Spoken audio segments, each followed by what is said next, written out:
The psychology of people who cut off contact with their families cannot be reduced to rebellion, ingratitude, or moral failure, because such explanations belong to the surface of behavior and not to the depths where the decision is actually born. This act emerges from an inner necessity that has usually been forming for years, sometimes decades, beneath conscious awareness. To understand it, one must descend into the structure of the psyche itself, where family is not merely a social arrangement but a powerful psychic reality composed of images, emotional residues, unconscious expectations, and internalized authority figures. Long after physical childhood has ended, the family continues to live within the individual as a psychological environment, shaping perception, emotion, and identity. From the earliest stages of life, the psyche absorbs the family as an unquestioned given. Parents are not first encountered as flawed human beings, but as near mythic presences. They embody protection and danger, approval and rejection, belonging and exile. In works such as the archetypes and the collective unconscious, it is shown that parental figures function as archetypal forms that organize the psyche before language and logic arise. These inner figures become the lenses through which the individual later experiences authority, love, guilt, and worth. When these archetypal patterns are nurturing, they provide an inner home. When they are contradictory, invasive, or cruel, the psyche grows around a wound. The act of cutting off family contact often represents the psyche's attempt to survive an internal contradiction. On one side stands the instinct for belonging, loyalty, and continuity. On the other stands the instinct for self-preservation and psychic truth. When these instincts collide without resolution, the psyche is forced into an extreme adaptation. In 2 essays on analytical psychology, it is argued that neurosis arises when the individual is compelled to live in opposition to their inner nature. Family systems that demand emotional silence, identity sacrifice, or perpetual submission create precisely such conditions. Over time, the psyche learns that contact equals self-betrayal, and withdrawal becomes the only remaining form of integrity. This decision is rarely impulsive. It is usually preceded by years of attempts at repair. Many who eventually sever contact have endured cycles of hope and disappointment, confession and denial, confrontation and minimization. Each cycle deepens the inner split.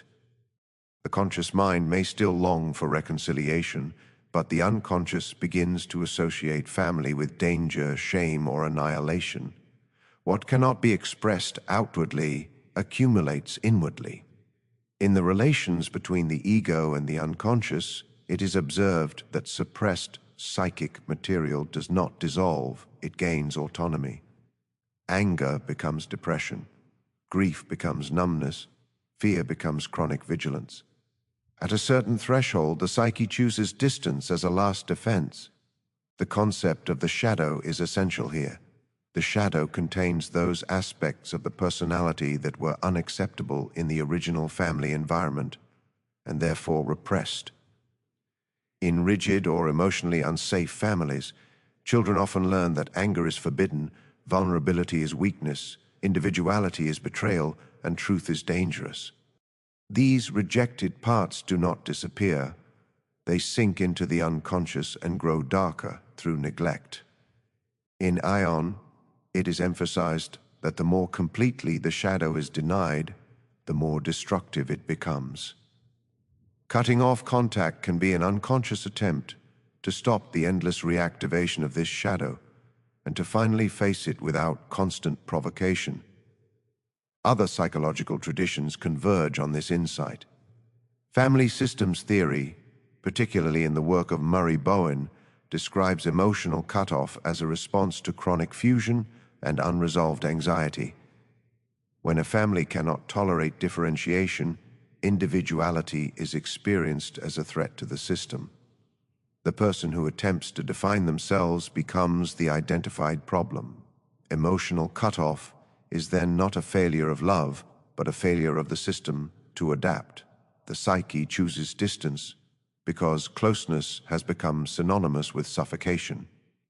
Attachment research supports this understanding. John Bowlby demonstrated that early relational patterns shape the nervous system itself. When attachment figures are inconsistent, intrusive, or frightening, the child develops strategies to manage overwhelming effect. Some cling, others comply, others disappear. In adulthood, cutting off contact may represent the final form of disappearance, a learned response to relational danger. This is not coldness, it is conditioned survival. The body remembers what the mind may still question. The moral judgment often imposed on those who sever family ties ignores the immense psychological cost of maintaining destructive bonds. Chronic exposure to invalidation, manipulation, or emotional volatility erodes the sense of self. In Modern Man, in Search of a Soul, it is argued that the loss of meaning and inner coherence produces profound psychological suffering. When family relationships require the individual to continually deny their perceptions and emotions, the psyche experiences a collapse of meaning. Distance then becomes a way to restore coherence, to reclaim a stable inner narrative. Yet the act of separation is not inherently healing. It is an opening, not a resolution. Physical distance does not automatically dissolve the internal family. The parental voices often grow louder in absence, not quieter. Guilt, doubt, and longing frequently intensify after contact is cut. The psyche must then confront its own internal authorities. This is where true psychological work begins. In psychology and alchemy, it is shown that transformation requires conscious engagement with the unconscious, not mere escape from it. If separation serves only to avoid inner conflict, it hardens into isolation. If it creates space for reflection and integration, it can become a turning point. Trauma psychology adds further depth to this picture. Bessel van der Kolk's work demonstrates that traumatic relational patterns are stored somatically. Family interactions that repeatedly overwhelm the nervous system condition the body to respond with fight, flight, or freeze. Even neutral contact can trigger physiological distress. Cutting off contact may therefore be an act of embodied intelligence. The body withdraws where the mind has been taught to endure. This withdrawal is not a rejection of relationship itself, but a refusal to remain in a state of chronic threat. There is also a less discussed dimension, the encounter with authority. Families often function as the first institutions of power. In some, authority is dialogical and flexible. In others, it is absolute and unquestionable. When authority is fused with love, disagreement becomes dangerous. In the undiscovered self, it is warned that individuals who never separate psychologically from collective authority are vulnerable to inner emptiness and outer conformity. Cutting off contact may represent the first authentic confrontation with authority, an assertion of psychic sovereignty. This is particularly true in families where obedience is valued above truth. At the same time, psychology cautions against idealizing separation. There are cases where cutting off contact functions as a defense against self-examination. Narcissistic injury, unresolved dependency, or fear of intimacy can also motivate withdrawal. In such cases, the family becomes the container for projected inner conflict. Depth psychology insists on responsibility. One must ask not only what was done to me, but what lives in me as a result. Separation that refuses this question risks becoming another form of bondage. What distinguishes a psychologically meaningful cutoff from a destructive one is its orientation toward integration. Does the individual become more capable of reflection, accountability, and relationship elsewhere, or more rigid and embattled? Does distance soften the inner world or freeze it? The psyche seeks wholeness, not victory. In memories, dreams, reflections, it is suggested that life's deepest task is the realization of the self, a center larger than the ego. Any decision that moves the individual closer to inner truth, even through pain, participates in this task. Those who cut off family contact often stand at a threshold between inherited identity and self-authored existence. The loss they experience is real and profound. Family represents origin, continuity, and belonging. To relinquish it, even temporarily, is to enter a psychological wilderness. Yet it is in such wildernesses that many encounter their most honest selves. The silence left by absence becomes filled with questions long suppressed. Who am I without these voices? What do I believe when I am no longer reacting? What parts of me were never allowed to exist? These questions do not resolve quickly.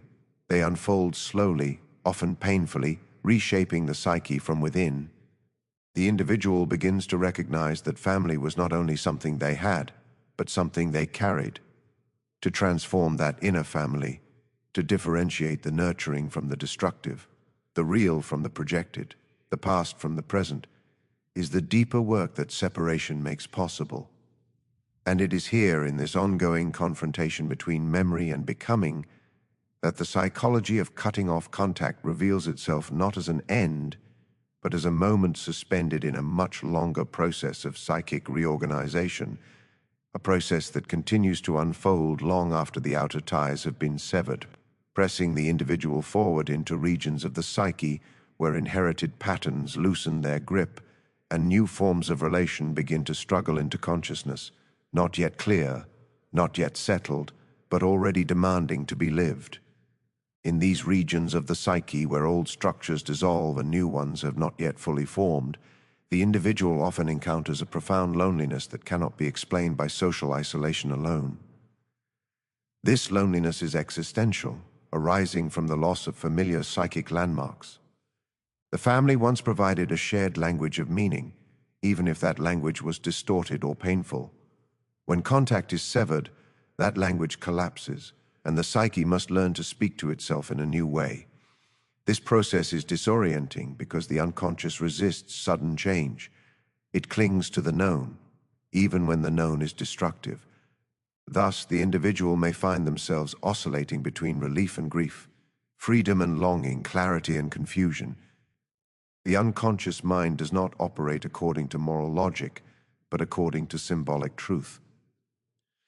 Family members continue to appear in dreams, fantasies, and emotional reactions long after physical separation. These inner figures are no longer constrained by reality. They become intensified, exaggerated, sometimes even more powerful than before. In dreams, it is suggested that the psyche uses symbolic imagery to compensate for conscious attitudes. When family contact is cut off, the unconscious may flood the inner world with images of confrontation, reconciliation, accusation, or loss, attempting to restore balance. The individual is then faced with a task far more demanding than simple avoidance, the task of conscious relationship with their inner representations. This is where psychological growth either deepens or stagnates. If the individual treats separation as an endpoint, the unconscious remains unintegrated. The inner family becomes frozen in time, repeating the same emotional patterns endlessly. But if separation is approached as a psychological interval, a necessary pause for reflection and restructuring, the psyche begins a slow reorganization. The individual starts to differentiate between the literal family and the symbolic roles they played. The father becomes not only a man, but a principle of authority, the mother not only a woman, but a source of nourishment or deprivation. Siblings not only rivals or allies, but mirrors of disowned aspects of the self. This symbolic differentiation is crucial. In Symbols of Transformation, it is argued that psychic development requires the transformation of concrete images into symbolic understanding. As long as the family is experienced only concretely, as fixed personalities locked in historical behavior, the psyche remains bound to the past. When the individual begins to grasp the symbolic meaning of these relationships, new possibilities emerge. Authority can be internalized without oppression, care without intrusion, belonging without submission. The psyche begins to reclaim functions it once outsourced to the family. Yet this reclamation is not without resistance. Guilt often surfaces with renewed intensity, especially in individuals whose families relied on emotional dependence or moral obligation. Guilt functions here as a psychic tether, pulling the individual back toward the familiar. It is important to understand that not all guilt is ethical, much of it is conditioned. In the development of personality, it is noted that conscience is partly shaped by collective and familial values that may not align with the individual's deeper nature. When such values are internalized without reflection, they become tyrannical. The guilt experienced after cutting off contact often belongs to this category. It signals not wrongdoing, but disobedience to an internalized authority that no longer serves psychological growth. At the same time, the psyche may experience a surge of anger that feels disproportionate or frightening. This anger is often the voice of long-suppressed boundaries finally finding expression. In families where anger was forbidden or punished, it accumulates in the unconscious until it erupts with volcanic force. Depth psychology does not pathologize this anger. It seeks to understand its meaning. Anger reveals where the psyche was violated, where limits were crossed without consent. The task is not to act it out destructively, nor to repress it again, but to translate it into conscious assertion. Only then can it be integrated rather than projected. Other psychological voices echo this necessity. Alice Miller emphasized that children adapt to parental needs at the cost of their own emotional truth. When this adaptation becomes permanent, the adult lives a borrowed life. Cutting off contact may be the first act of reclaiming emotional truth, even if it arrives late and imperfectly. Likewise, Winnicott's concept of the true and false self illuminates how family environments that fail to recognize the child's spontaneous being force the development of a compliant facade. Separation can create the conditions under which the true self cautiously begins to emerge. As this emergence unfolds, the individual often encounters fear, not of the family but of life itself. Without the familiar structure of family identity, the individual must confront their own desires, values, and responsibilities. This confrontation exposes the ego's fragility. In Ego and Archetype, it is suggested that the ego often mistakes familiar suffering for safety. Freedom introduces uncertainty, and uncertainty threatens the ego's sense of control. Thus, some individuals feel tempted to return to family contact not out of healing, but out of fear of standing alone. This tension reveals an essential psychological truth. Separation does not eliminate dependency, it relocates it. If the individual does not develop an inner center of gravity, they may unconsciously recreate family dynamics in friendships, romantic relationships, or institutions. Authority figures are sought, conflicts replayed, roles reenacted. The psyche repeats what it has not yet understood. Cutting off contact is therefore not sufficient. It must be accompanied by awareness. In the practice of psychotherapy, it is emphasized that insight transforms repetition into choice. Without insight, separation risks becoming merely another turn of the wheel. Time plays a complex role in this process. With distance, emotional intensity may soften, but unresolved patterns do not automatically dissolve. Memory reshapes itself, sometimes idealizing what was once intolerable, sometimes magnifying injury. The psyche is not a faithful historian, it is a meaning maker. The individual must therefore actively engage with memory, neither clinging to it nor erasing it. This engagement requires patience and courage. It involves grieving not only what happened, but what never happened. The attunement, protection, and understanding that were needed, but absent. Grief is often the most avoided aspect of family separation. Anger feels powerful, grief feels annihilating, Yet grief is the gateway to integration. In grieving, the psyche accepts reality without denial or fantasy. In death and the psyche, it is suggested that every psychological transformation involves a symbolic death. The death here is of the imagined family, the hoped-for repair, the fantasy of eventual recognition. Only by mourning these losses can the individual free themselves from unconscious expectation. Grief releases energy once bound in longing and resentment, making it available for new forms of life. As grief unfolds, compassion may begin to emerge, not as justification, but as understanding. The individual may start to see their family members as psychologically limited, shaped by their own wounds and histories. This perspective does not negate harm, it contextualizes it. Compassion, in this sense, is a byproduct of integration, not a moral obligation imposed prematurely. In the psychology of the transference, it is shown that genuine relatedness arises when projection is withdrawn. Seeing others more clearly requires first seeing oneself clearly. At this stage, the question of possible reconnection often arises, though not always. Psychology does not prescribe reconciliation.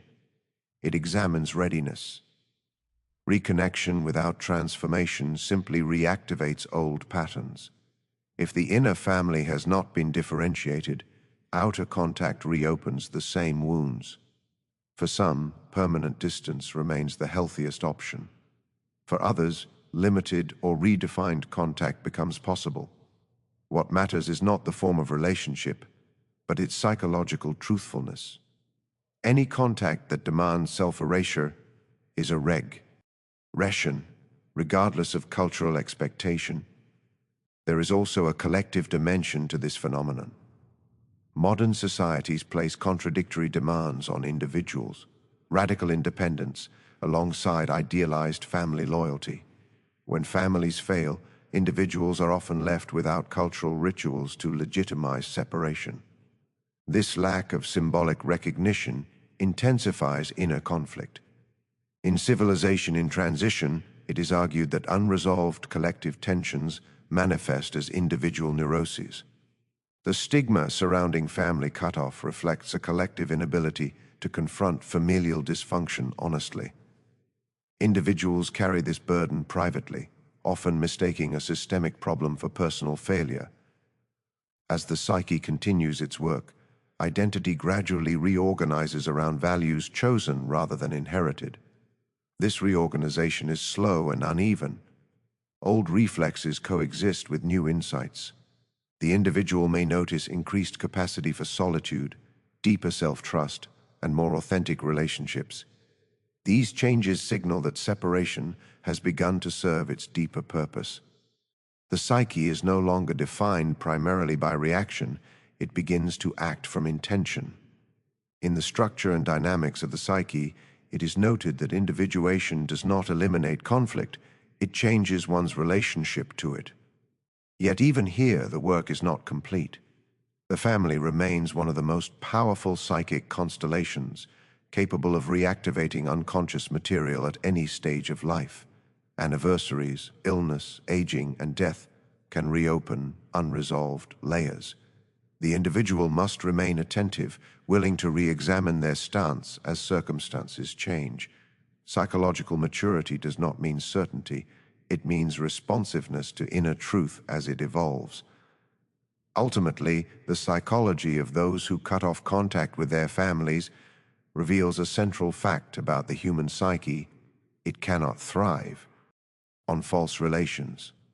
Whether through confrontation, distance, or transformation, the psyche seeks conditions under which it can become whole.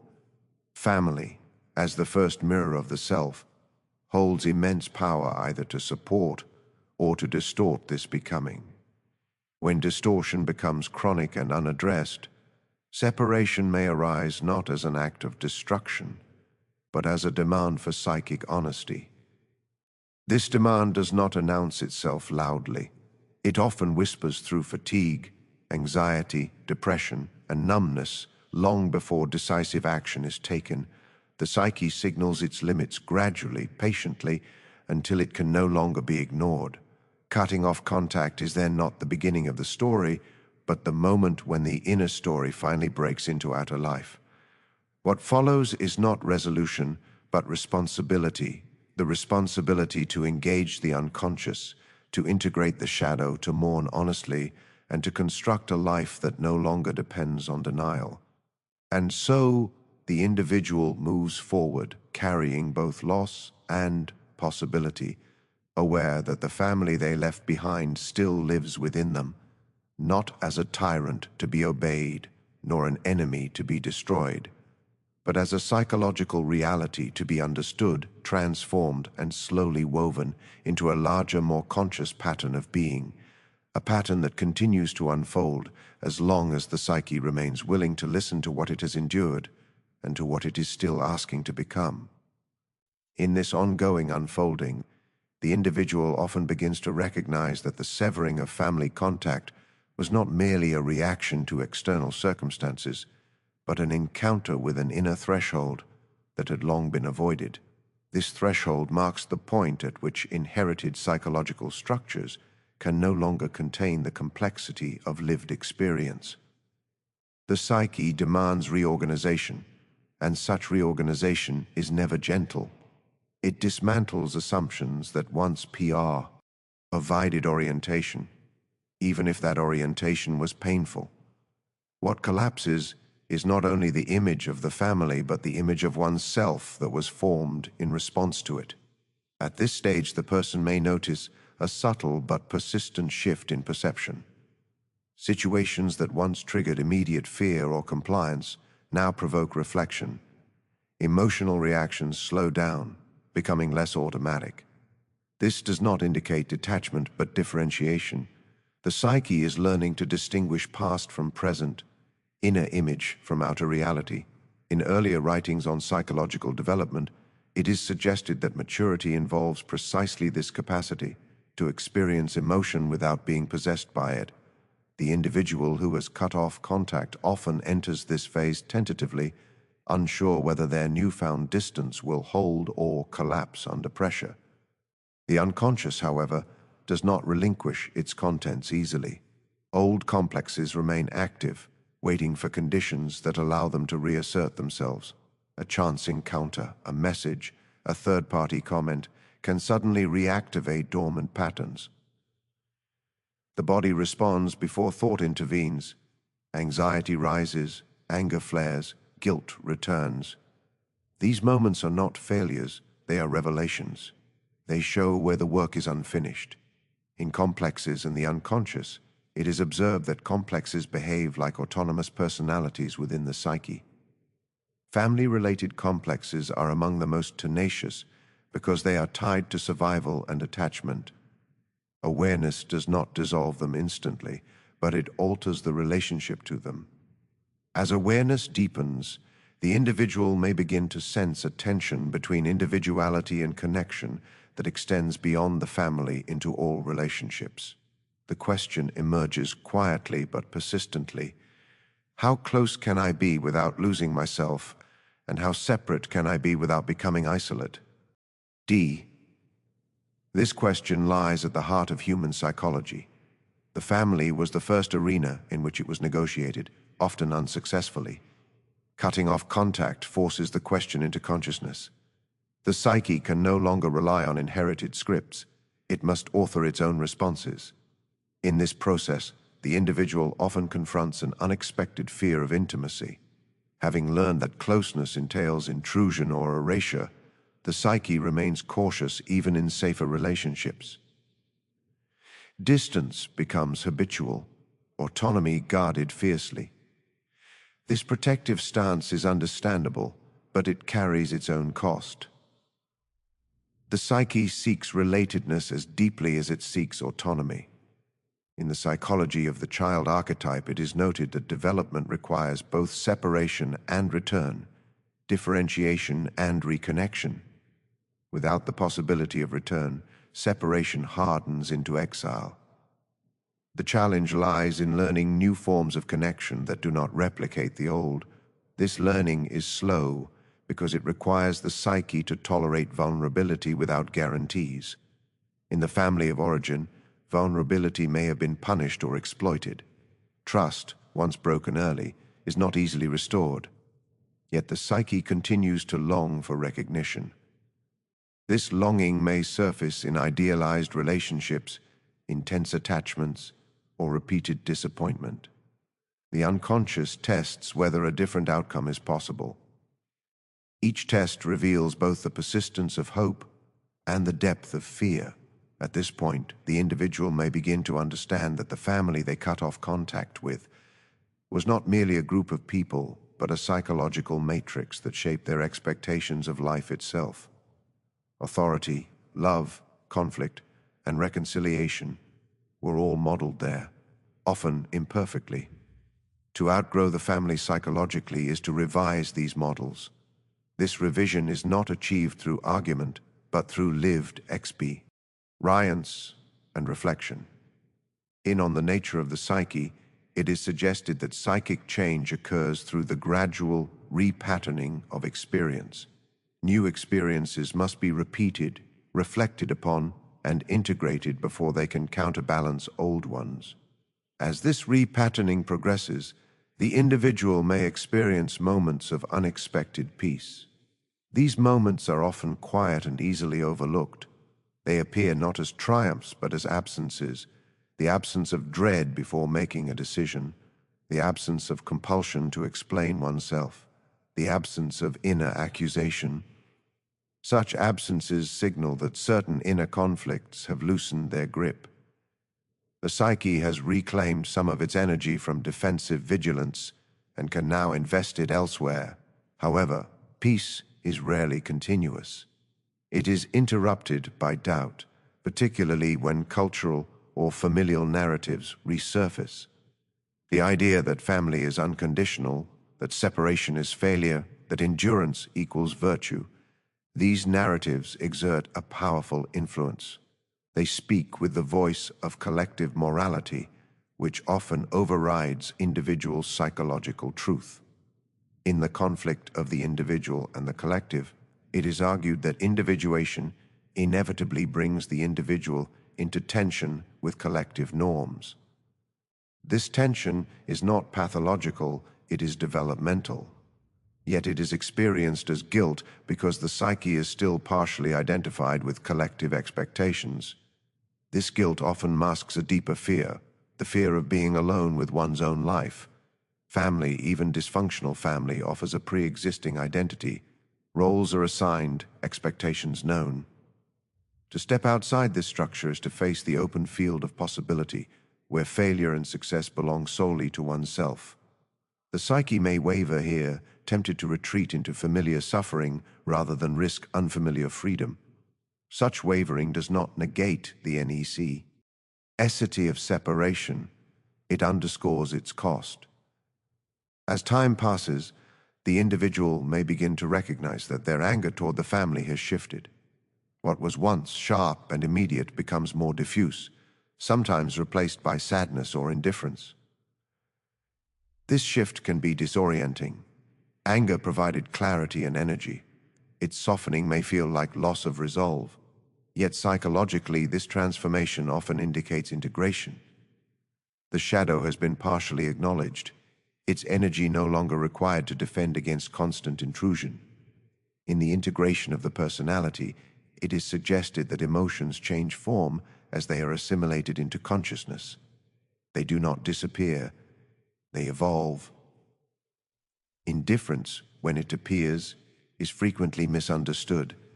It is not the absence of feeling, but the absence of compulsion. The family no longer defines the individual's emotional horizon. Their approval or disapproval loses its absolute power. This state allows for a more realistic appraisal of the past. The individual can see both harm and humanity, limitation and intention, without collapsing into either condemnation or idealization. Such realism is psychologically demanding. It requires the ego to relinquish the simplicity of polarized judgment. Yet even realism does not resolve all questions. The future remains open, and with it the uncertainty of whether contact might one day resume in some form. Psychology does not demand a final answer. It recognizes that inner and outer conditions change. Aging parents, personal transformation, or new boundaries can alter what is possible. What matters is not the permanence of separation, but the integrity with which decisions are made.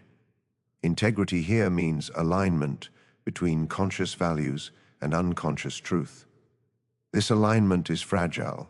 It must be continually renegotiated as new layers of the psyche come into awareness. Dream, symptoms and relational patterns offer ongoing feedback. The psyche speaks in these forms, indicating where unresolved material remains active. To ignore these signals is to risk repetition. To attend to them is to remain engaged in the work that separation initiated. The work itself is paradoxical. It requires both firmness and openness, both self-protection and receptivity. The individual must learn to say no without hatred and yes without self-betrayal. This capacity was often absent in the family of origin, which is why separation became necessary. Developing it now is both a correction and a continuation of that early story. In psychological reflections, it is suggested that life tasks recur until they are consciously addressed. Cutting off contact creates the conditions under which this task can finally be faced. As the psyche matures through this process, it often becomes more tolerant of ambiguity. The need for definitive moral narratives weakens. The individual can hold contradictory truths simultaneously: that separation was necessary and painful, that love existed alongside harm, that loyalty and self-respect were once in conflict. This tolerance marks a significant psychological shift. The psyche is no longer organized around avoidance or idealization, but around complexity. Complexity, however, does not bring comfort in the conventional sense. It brings depth. Depth allows the individual to engage life with greater realism and less illusion. Relationships are entered with clearer boundaries, expectations tempered by experience. Authority is questioned without reflexive rebellion. Belonging is sought without surrendering autonomy. These capacities are not abstract achievements. They are lived, tested, and sometimes lost and regained. The question of forgiveness often arises again at this stage, stripped of earlier urgency. Forgiveness is no longer imagined as reconciliation or absolution, but as an internal release from endless reaction. In psychological terms, it represents the withdrawal of psychic energy from the past. In the healing power of the psyche, it is implied that healing occurs when energy bound in complexes becomes available for conscious life. Forgiveness, when it occurs authentically, is one expression of this release. It cannot be forced. It emerges when understanding has reached a certain depth. Still, forgiveness does not guarantee peace. Some wounds leave traces that never fully dissolve. Psychology does not promise wholeness in the sense of perfection. Wholeness means that nothing essential is excluded from awareness, not that nothing hurts. The family remains part of the individual's psychic history, influencing choices and sensitivities in subtle ways. Integration does not erase this influence. It renders it conscious enough to be negotiated rather than obeyed blindly. In the broader arc of a life, cutting off contact with family often appears less dramatic than it felt at the time. It comes one chapter among many, significant but not definitive. The individual continues to encounter challenges that test their capacity for differentiation and connection. Each new relationship reopens aspects of the original family dynamic, offering opportunities for further integration. The psyche learns not through singular acts, but through repeated engagement with reality. What remains constant throughout this process is the psyche's insistence on truth. When family relationships demanded denial, separation emerged as a response. When separation itself risks becoming another form of denial, the psyche pushes further, demanding deeper awareness. This insistence is not moralistic, it is structural. The psyche cannot sustain prolonged falsehood without cost. Symptoms, conflicts, and crises arise to signal imbalance. Thus, the psychology of those who cut off contact with their families cannot be understood as a static condition or a moral stance. It is a dynamic process shaped by inner necessity and outer circumstance, unfolding over time in unpredictable ways. Each individual carries their own constellation of images, wounds, and potentials. Generalizations illuminate patterns, but never exhaust meaning. What can be said with certainty is that such separation marks a moment when the psyche refuses to sacrifice itself to maintain appearances. It chooses uncertainty over certainty, solitude over false belonging, and risk over stagnation. This choice does not resolve the human longing for connection, it intensifies it, redirecting it inward and outward in new forms. The psyche begins to seek relationships that reflect its evolving truth, even as it continues to wrestle with the echoes of the first relationships it ever knew, echoes that persist not as chains, but as questions still unfolding, still demanding response, still shaping the contours of a life that remains in motion, unfinished, and attentive to what has been endured and what is still possible.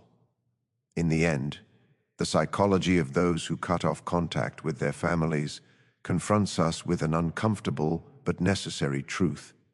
The human psyche will always choose authenticity over endurance, when endurance becomes a form of slow psychological erasure. This choice is not made lightly, nor is it made without consequence. It carries grief, ambiguity, and irreversible loss. Yet beneath the pain lies a fundamental movement toward psychic honesty. To sever contact is often to acknowledge that love without truth becomes destructive, that loyalty without selfhood becomes submission, and that belonging purchased through silence costs more than solitude ever could. Such individuals stand at a rare psychological position where inherited narratives no longer suffice, and where the self must be consciously shaped rather than unconsciously repeated. This conclusion does not offer moral verdicts or simple resolutions because the psyche itself does not operate in absolutes. It operates in tensions between attachment and autonomy, memory and becoming, guilt and responsibility. Those who walk this path are not rejecting family as a value. They are rejecting a form of relationship that demanded the abandonment of their inner life. Their struggle reveals something universal, that psychological maturity requires the courage to confront origin without being imprisoned by it, to honor what formed us without allowing it to define us entirely. In this sense, cutting off contact is neither an ending nor a victory, but a profound psychological reckoning, a moment when the individual accepts the burden of consciousness and steps into the difficult task of living a life that is no longer organized around survival alone, but around truth, integration, and the ongoing responsibility of becoming fully human.